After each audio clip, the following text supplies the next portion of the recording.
Look at, I mean, up in the sky, Mario, there's like not a cloud in the sky. It's a beautiful blue sky day. Look at it. It's just gorgeous, isn't it? Flanagan button. But you also have a Jensen Burke button on, and you got the Walls Failed signs, and I'm just kind of wondering, what's going on here? It's like you're wearing a Vikings and a Packers jersey. Welcome to Main Street with Matt, day 2 at the Minnesota State Fair. It's hotter than heck out here today. I think people are going to be a little bit ornery. So that should lead to some pretty good conversations. Let's go.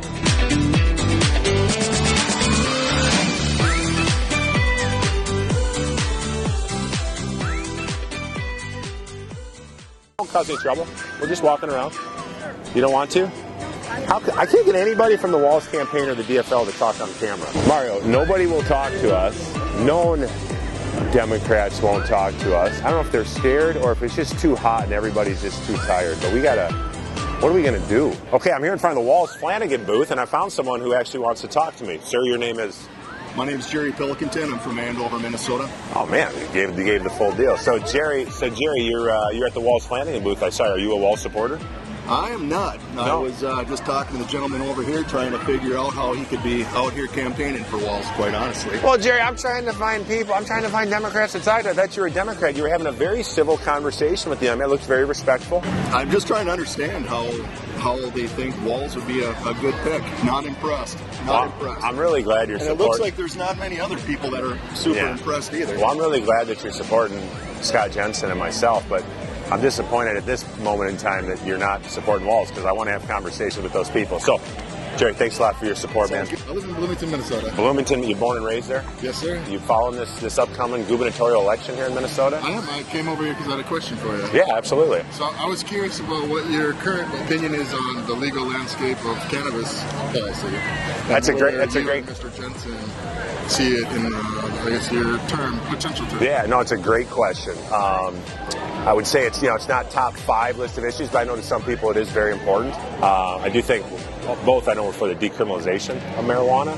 I think maybe expansion of medical marijuana. 10 years ago, we never would have been having this conversation. But Scott and I pride ourselves on having discussions, and this is a discussion that we're obviously going to have at some point. I appreciate your time. Yeah, no. Hey, thanks a lot. Hey, Matt, do you want to go on the Vikings then? No. Listen, Ryan, we were here the other day. Who is the greatest player in the history of the Minnesota Vikings football franchise? And I had a question for your staff. Randy Moss. All right, well, look who I ran into here. This is Scott Jensen. Everybody knows him. And this here is Rick Denny. Rick, you had COVID in November of 2020. That's correct. I had it around Election Day, and I've had pneumonia a couple times. So I reached out to Scott through a friend, and Scott helped me get through it. You obviously treat a lot of patients with COVID. I did. I probably treated some 500. But I think what's interesting about Rick's story is he had asthma, he's had pneumonia before, and he reached out through the normal channels. He reached out to his clinic, his doc, and there was no help. It was sort of that binary choice we've talked about, Matt, where you either get better on your own, or when you get bad enough, we'll put you in the hospital.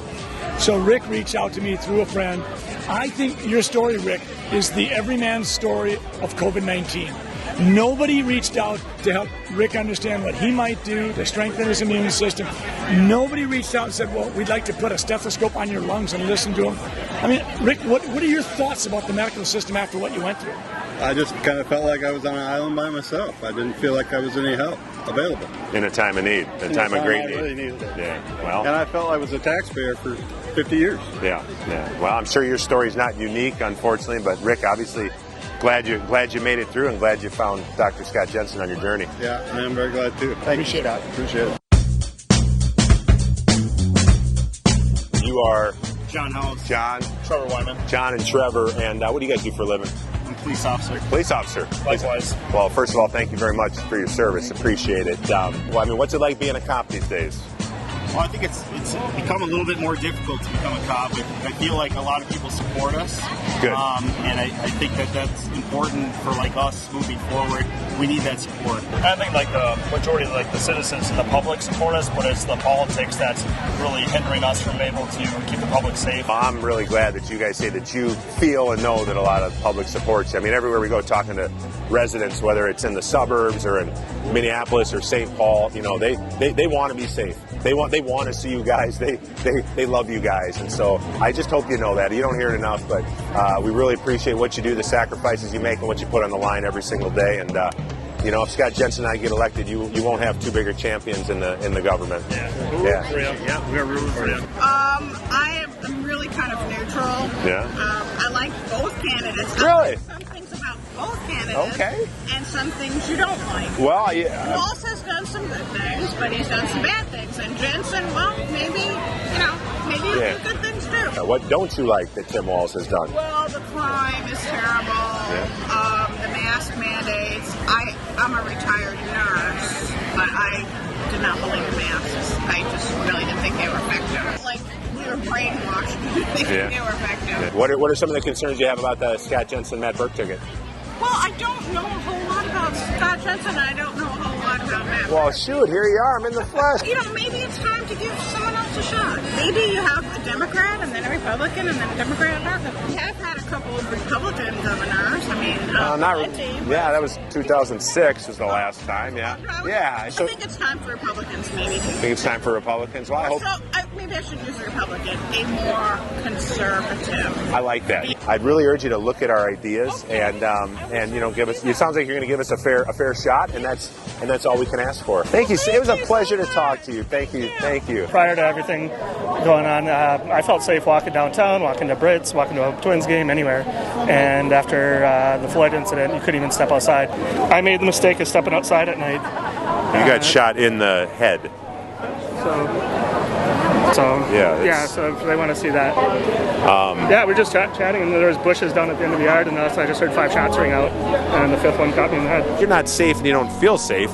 Everything changes, yeah? Oh, yeah. We went from a semi-civil society to a society with no civil order.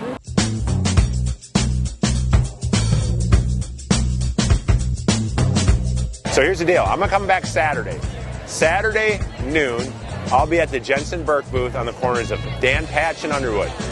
Democrats, Walz, Flanagan supporters, please, if you want to have a conversation, show up. I'd be glad to talk to you. And let's see what we agree on. Let's see what we don't agree on. And let's just talk.